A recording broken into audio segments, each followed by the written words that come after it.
Welcome back, everybody. Money Mondays. We do this every Monday. We are live Mondays, 3:30 Central. It's your host, Ferris. The handsome one is now back. I know a lot of people were complaining and concerned that I was not here. I was traveling the past week or two, all over the place. Vegas. Where'd you go? Tampa, Orlando. Spoke at conferences, went to Not bad. NMHC, connected with some friends and brokers, and we are back.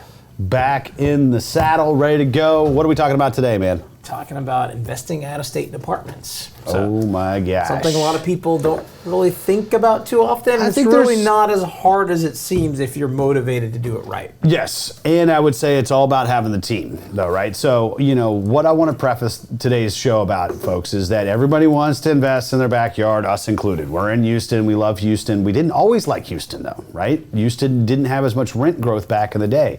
It is now seeing 20, 30% rent pops. So we're now a little bit more interested in Houston. But the point being is if we were only focused on our backyard, we would have never found a deal. So that forced us, it was a forcing factor to go out and find other opportunities elsewhere. Because trust me, they're all over the nation, right? We've talked about this on the show, though. You got to find states and submarkets that are tax-friendly, business-friendly, have population and job growth, right? Those are the four main factors of finding a good opportunity, because those will drive rent growth, which will ultimately drive valuations up in the right direction for you. So you got to look outside your backyard. Right? And we live in a pretty big backyard. We got Texas, right? But we still look outside of Texas, right? So why is out-of-state investing beneficial for apartment investors? I'm going to say it allows you to look in other parts of the country that are growing maybe as much as your backyard is, right? And it also allows you to potentially get out of these bidding wars that you're going to see in some of the major markets, right? Here in Houston, obviously, we're the fourth biggest city in the country. We're a primary market. There is a lot of money that's flowing into Houston. Therefore, it is competitive. Back in the day when we got into Atlanta, though, not as competitive. Pricing was great. It was easy. It was cheaper. These days, a little bit harder. I was in NMHC last week. Talked to all the brokers there, and things. It's a different world out there. It is a different world. I think the one thing that I would probably say is, we spent $38,000 a door on our first Atlanta property, right? Same deal right now would probably be $138,000 a door. So you have to be on the lookout and keeping your ear to the ground, because there's other parts of the country where you can really find some meaty deals, and rents are still going up across the board, right? So think of it in terms of this, right? If rents are still going up across the board, regardless if it's a secondary or tertiary market, maybe getting in at a better basis is a good play, right? Now, the one obviously downside is that there's a small talent pool, if you're investing in some of these secondary and tertiary markets, but there's also primary. Atlanta would have been considered a primary market even back then, 4 or 5 years ago. But we ultimately found a honey hole where we could go and say, hey, this is still an untapped market, and there was plenty of growth there. And so we went all in on Atlanta, right? But the one thing that I always tell people is that there's a lot of benefits of investing out of state, but there's also some drawbacks too. One being, hey, it's a little bit more challenging to get there. So we've talked about this on the show. One of the reasons that we picked Atlanta, not only because it was an awesome market, right? But why was it? Because of price well. Ultimately, the big no, thing. it's because we could get there. Remember, we they had can 12 get there flights. too. Traveling is easy. I tell people it's easy to invest remotely as long as you pick markets that you can get to quickly, right? Yes, and they had, so for everybody that remembers this from this past show, there was 12 flights a day that Southwest did from Not Houston. so much anymore, but it was great It was because we probably basically like 6 take now. a 6, really 6:30, 5:30-ish. We took some flight early out there. flights. Yeah, it's been a lot of early days, and basically to come back, take a 7 p.m. flight back. You wake up and sleep in your bed.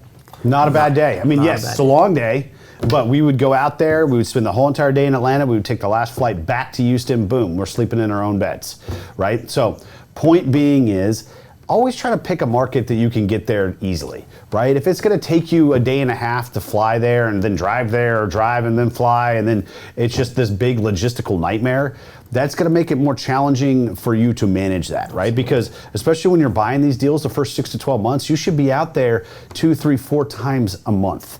right? Now, and that's even with a good property management company and a good general contractor that is actually doing the work, right? Because you need to be laying eyes on it. A lot of things are happening that first 6 to 12 months. And so if it's logistically challenging for you to get there, or you can't just go live in that market for a while because you got family and other obligations, we get it, right? Then it needs to be easy for you to get there, because otherwise you're going to talk yourself out of it. Oh, it's a big pain in the butt. I got to go to whatever submarket that's challenging to get to, right? So you've got some benefits, right? Because you can find yield and other opportunities outside of your backyard, but there's challenges because sometimes it's hard to get to. And also the one thing that you have to take into consideration too is you have to have a good team on site, right? So you have to pick your property management company wisely, because you're going to have less likelihood of being able just to pop in and see how they're doing when you're living out of state. And so therefore you really need to have a great property management company. We had one in Atlanta. They did a good job. And still keep account of them. You still have an asset manager. You still monitor. You still have the weekly calls. But again, as things happen, you get out there very, very quickly. Absolutely. So another question that came in before this show: do you have any tips for finding good vendors out of state? I'd say you gotta ask, folks, right? We're all running in similar circles. We all go to the same events. We all are part of the same Facebook and LinkedIn groups. There's people out there that are already investing in XYZ submarket, right? Go out and seek those people out and find out what property management companies are they using, and do they recommend them? What general contractors are they using, and do they recommend them, right? I think that that's important for you to go out and solicit referrals, because that's the best way for you to determine if this is going to be the good fit or not, right? Ultimately, you need to do your own due diligence. You need to have conversations with them. I encourage you to go out to the markets and actually meet them face to face. Go to their office. Make sure that they have an office would probably be the big thing, and determine, hey, is this going to be the right fit? Because you're handing over the keys to your kingdom, and you want to make sure you're handing it to the right people. If you hand it off to a third-party property management company that's just going to muck it up, you're going to be in a world of hurt. We've seen people just get roasted, even on investing in their own backyards, handing it over to the wrong property management company or the wrong general contractor, and things just ultimately get mucked up very, very quickly. So it's all about soliciting some referrals, going out there, doing your own due diligence, meeting them, asking them the tough questions. And ultimately, when you're out there, say, I want to see 3 of your properties. And they're going to give you the 3, and I want you to go tour them. I want you to make sure that they're presentable, that there's not trash on the ground, that the leasing agent answers all of your questions, and you feel comfortable that if you were to lease at that property, that they're the right fit. So I think that that's the additional step that people need to take is, spend the time.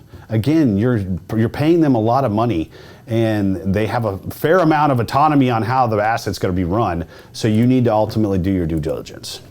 Boom. All right, so we touched on this a little bit. Another question that came in: what are the risks of investing out of state, and how do you mitigate those risks?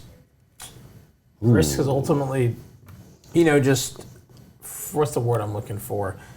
Just get away expenses, get away management, right? I mean, it's just easy. Again, if you're not out there, especially if you're doing a big rehab project, right? The big thing is, if you're doing rehab, definitely give some thought as to how you're going to manage that. Yep. Because that is one of the biggest things. You kind of need to put eyes on it, right?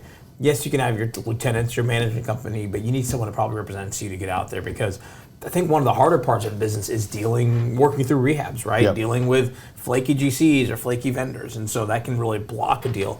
So I think that's probably, I would say, the biggest risk, right? And ultimately, if you don't have a management company you can trust, you have bigger problems than being out of state or not, right? So I wouldn't say that is a reason to not go out of state. No, agreed. And we talked about obviously having a good general contractor, having a good management company, right? Looking at the logistics, because again, folks, if you have a problem and you got to get out there and it's going to take you 2 days to get there, that's a big problem. So there's some risks there, right? I think that ultimately there's always some level of risk when you're not right around the corner from the asset. But if you want to find deals, especially in this market where it's hyper competitive, there's a lot of money flowing in, there's a lot of people that want to buy multifamily, sorry, you're just not going to find deals right around the corner. And it doesn't matter even if you're in a Houston market like we are. Trust me, we probably see every transaction that's happening in the city, or probably 99% of them, right? And we just can't buy them all either. And we're right here, and we have a great brand. We should buy them all. We should, because you got 20 or 30% rent pops. But my point is that has, again, forced us to look outside of Houston.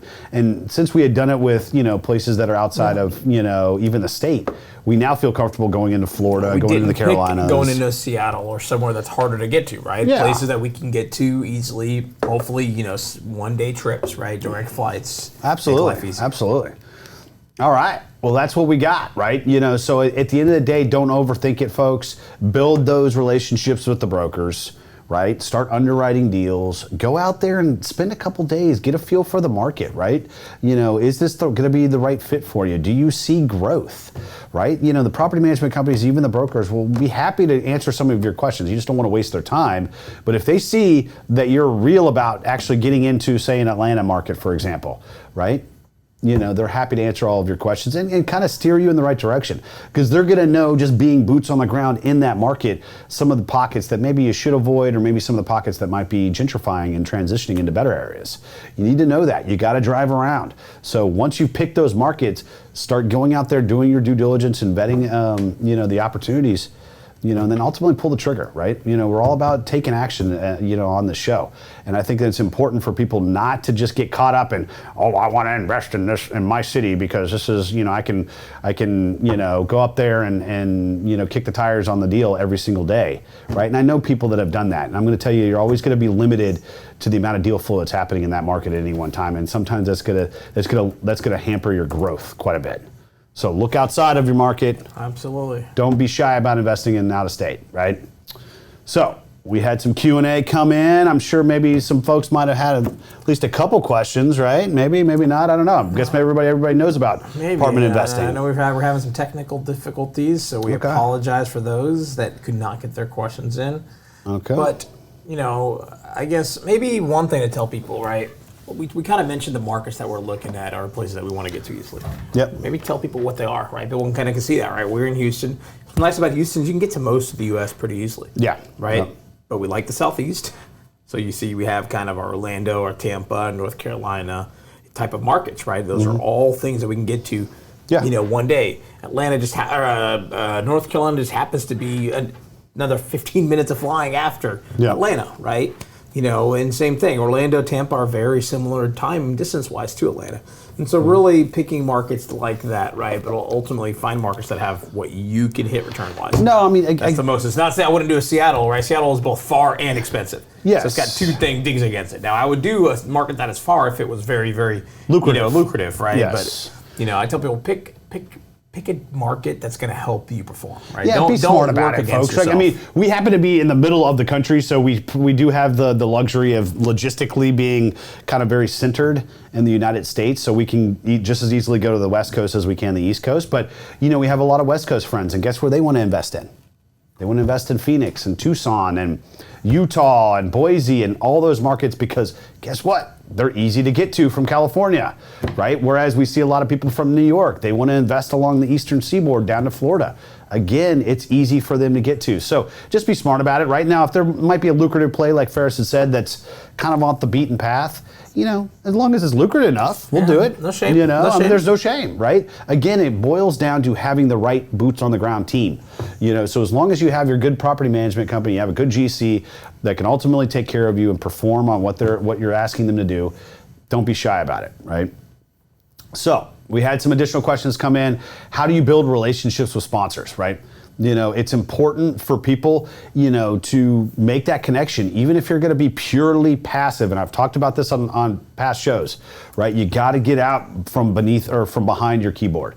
You can build only so many relationships, trolling people on webinars and maybe even tuning into a show like ours, right? You have to get on the phone, or you have to connect with people at conferences, at events, at meetups, right? Because ultimately, the more sponsors that you ultimately can connect with and get a good feel with, the more likelihood that you are to find a deal that you're going to like, right? That deal that's in your box, like we've talked about in the past.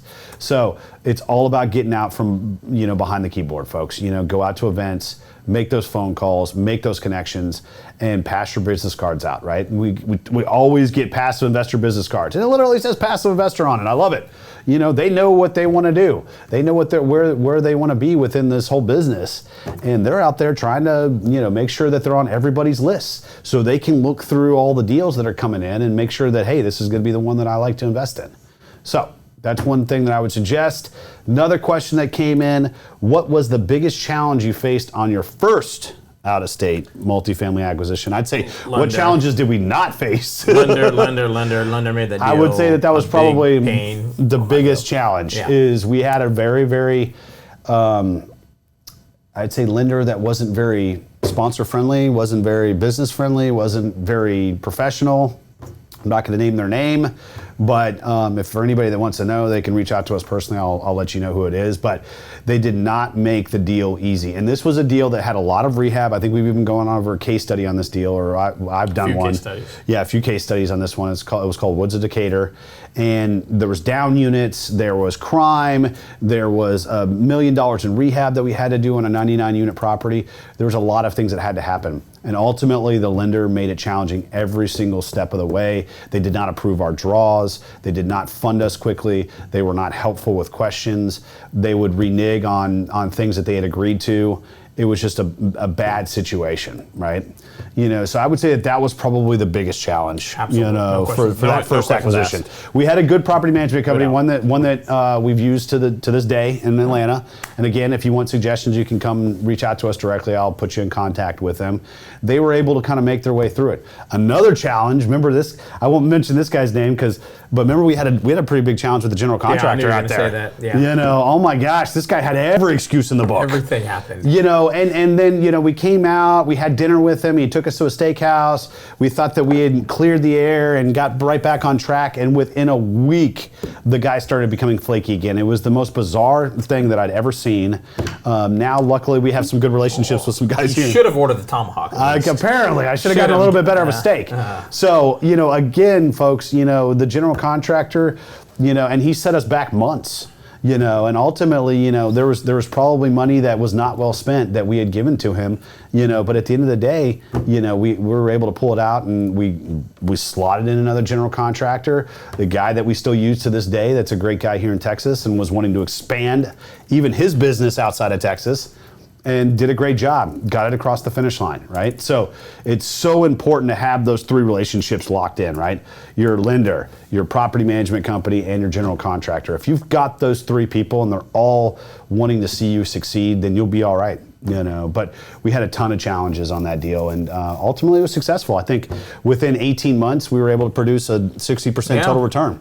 So that's 30% annualized, folks. Not bad, you know. So we were pretty happy about that deal. And so, you know, but those were some of the challenges that we had. So why don't you drop your challenges in the comments?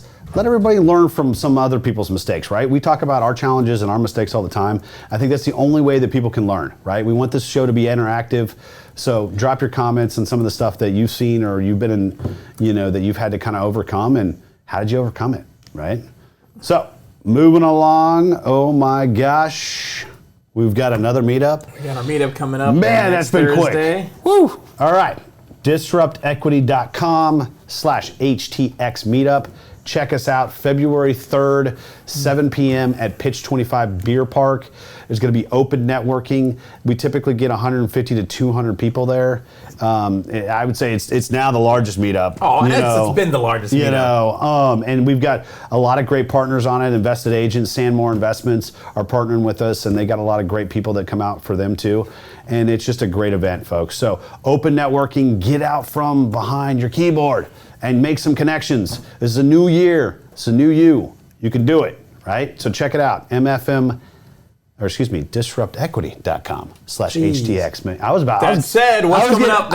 was getting ahead of myself here. So we can't not do a Money Mondays without talking about MFIN, the Multifamily Investor Network Conference that's coming up February 12th. Oh my gosh. Less than a month away. I can't believe that. It's going to be awesome. We have a lot of people, a lot of good speakers. We are excited. It's going to be a lot of fun. Mm-hmm. Definitely check it out. We're going to sell out this one. So I mean, 400 or 500 people. Yes. And it's just, going to be a good time. If you're anybody in multifamily you want to be at this event. So www.mfinvestornetwork.com. Put in last call as the coupon code. Get $120 off until January 31st, 2022. The conference is here in Houston, February 12th. It's a one-day event. We're going to have Tom Wheelwright. We're going to have Garrett Sutton. We're going to have Robert Helms. We're going to have a ton of panels, a ton of other speakers, a lot of networking. 400 or 500 people are going to be there, right? We typically do some networking on Fridays. We're going to do some networking on Saturday night too. So lots to learn, lots of connections to be made, right here in Houston. Love to see you out there. So check it out. Again, mfinvestornetwork.com. Put in last call for the coupon code. And we hope to see you there. So, what are we talking about next week? How to work with real estate brokers. Something near and dear to my heart. This guy loves that stuff. Friends. He's going to lead this one. This guy's the master at how to build my secrets. Well, you're going to reveal some, all right? Not all of them, right? But we're gonna break it down. How do you build rapport very, very quickly, and essentially be able to talk the talk and walk the walk with these guys, because they can smell a newbie a mile away. Yes. So we're looking forward to that. Next week, how to work with real estate brokers.